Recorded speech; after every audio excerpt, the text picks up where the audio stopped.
Hey guys, so I just wanted to make a really quick video about the updates for the AP exam. You might have actually heard this from some of your other teachers, but I thought it would be easier if I made a video so you could hear it from me rather than just reading like a typed update. So the College Board was just going back and forth on what to do with the AP exam since so many schools are out and they're doing virtual learning, and they sent out surveys to students. They said they sent out 18,000 surveys, so maybe you guys were some of the students who took part in their survey.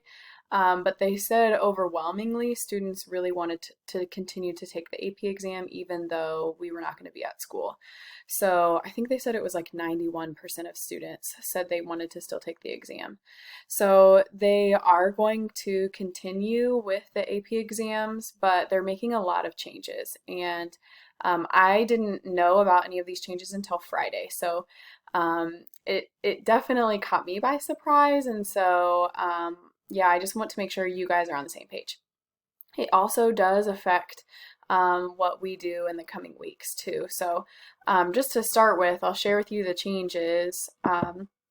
So this is just, they made a little picture infographic to share some of the general changes, but some of these are just in general. So I'll give you some general changes for all AP exams and then some that specifically affect AP Psych. So in general, every AP exam is only going to be 45 minutes long. And every AP exam is going to be free responses. And so they'll do no multiple choice questions at all. So I don't necessarily know what that free response is going to look like, but every AP class will only be giving free response exams, and they will be online on a computer at home. So that makes it really different. That's also why they're not doing multiple choice, because they're trying to make the exam more secure, and they're making it in a way that you can still express what you know, but to limit the cheating and things that could go on since you're taking it at home. So it's going to be a free response, 45 minutes. I don't know if there will be 2 free responses or 1. They have not given that information out to us yet. At least for AP Psych, we don't know those specific details yet.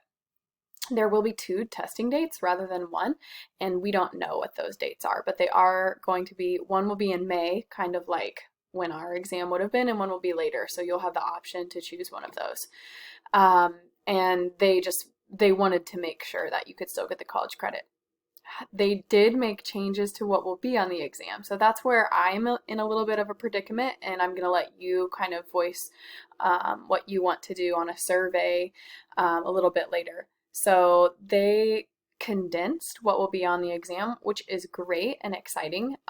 They cut down, so we have 9 units in AP Psych, and they cut off the last 2. So the last 2 are psychological disorders and social psych. We just did social psych, but they cut those 2 last units off. Their rationale was they thought most teachers would have gone through all the units 1 through 7 by the time we had this period where we're out of school, and so they thought by taking off the last 2 units, most teachers and students will have gotten through units 1 through 7. For us, that's awesome. We've already gone through 1 through 7. For some schools, that's not the case. Not every teacher goes in that same order. So there are some schools and students and teachers that are kind of scrambling to figure out how to make that work. We have covered all that content. However, some of you guys already started reading about psychological disorders, might be really interested in it. I actually made all of our plans for that unit too. I can show you. I was a little bit bummed on Friday when I found out that psychological disorders was taken out, because here I'm sure you guys are like, man, she is so type A, but here I've made all of our plans for anxiety disorders and mood disorders, and I had this huge plan already made up for all the videos we were gonna watch. And anyway, so that kind of was a big bummer to me since I spent most of my spring break planning for our disorder unit and how we were going to do that online. So I thought I'd just let you guys decide, because in the next 2 weeks, we're waiting to find out from the College Board. So on April 3rd, they will give us more information as far as what that free response is going to look like. I don't really know anything about it. I don't know if it's going to be the same structure that we've been practicing.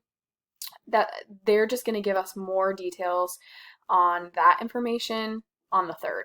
So while we're kind of waiting until April 3rd, I thought I'd let you guys take my survey and you can just tell me what you would want to do in the next 2 weeks. If you want to still go through that content of psychological disorders, I'd be happy to. I think it's fascinating. I think it's really interesting. I'll cut out the reading quizzes, I'll cut out some of that stuff and I'll just leave in the videos and that sort of thing, so we can still go through some of that content if you're interested in it.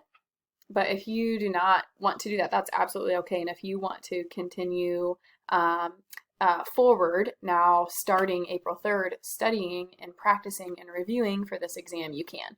And so, well, you can let me know that, and I'll just go with whatever the majority of the class wants to do. But in the next 2 weeks, yeah, it's going to be a little bit in limbo. If you do want to go start reviewing, I don't exactly know what the structure is going to be like, so it'll mostly be if we'll kind of just go back to Unit 1 and go over some topics of Unit 1, go back to Unit 2, review some topics of Unit 2, and we'll kind of go that way until I find out exactly what this free response is going to look like and what their expectations are. So anyway, that's what I know. Please, please, please, if you have any questions, uncertainties, can you add it to the student questions document that I put on our lesson plan, our schedule? Just add any questions. If you have questions about what virtual learning is going to look like for us, if you have questions about the AP exam, even if you don't think I know the answer, I can try to find it out. I can go talk to Miss Robinson, I can talk to Dr. Cradfield in our school district, and I can find out for you. So just put any questions you have and I'll answer those in that document. I hope you guys have a great day. I hope you enjoy starting this virtual learning journey with me, and yeah, reach out if you have any questions. I'll talk to you guys later.